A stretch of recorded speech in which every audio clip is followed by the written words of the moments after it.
Hello student, कैसे हैं आप लोग। चलिए आज हम लोग पढ़ते हैं ग्रसनी। तो स्टूडेंट, ग्रसनी क्या है?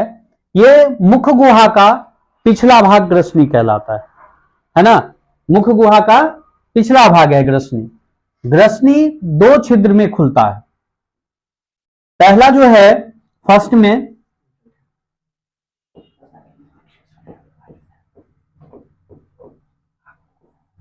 निगल द्वार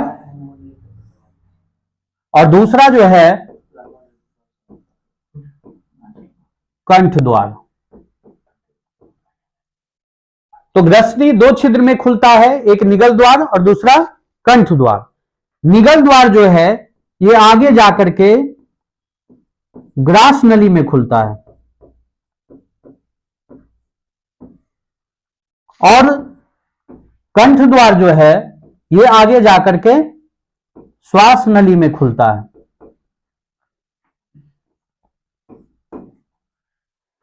अब इसका अध्ययन हम स्टडी करेंगे नेक्स्ट चैप्टर में, अगले चैप्टर में। अब इसको लेकर के चलते हैं। तो ग्रसनी दो छिद्र में बटा है, एक निगल द्वार दूसरा कंठ द्वार। और निगल द्वार ग्रास नली में खुल रही है, कंठ द्वार श्वास नली में खुल रही है।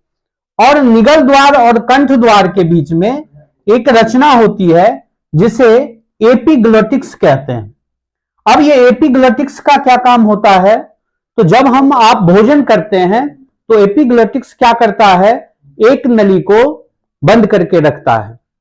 और कभी कभी क्या होता है कि हमारे गलती के कारण भोजन करते वक्त ये भोजन जब ग्रास नली में नहीं आती है, जब एपिग्लोटिक्स बीच में अटक जाता है तो भोजन को ग्रास नली में आने के बदले उल्टा श्वास नली में चली जाती है, जिसके कारण भोजन कभी कभी नसिका से, नाक से बाहर हो जाता है। और यही जब उससे ऊपर चला जाता है, मस्तिष्क में चला जाता है, तो यह भयंकर बीमारी को जन्म दे देता है। क्योंकि भोजन वहां पे जब जैसे ही पहुंचता है वहां पे जाकर के भोजन सड़ जाता है और वहां अनेकों बीमारी का जन्म दे सकता है। इसीलिए बच्चों जब भी भोजन करें आराम से धीरे धीरे करके चबा के करना चाहिए। Thank you.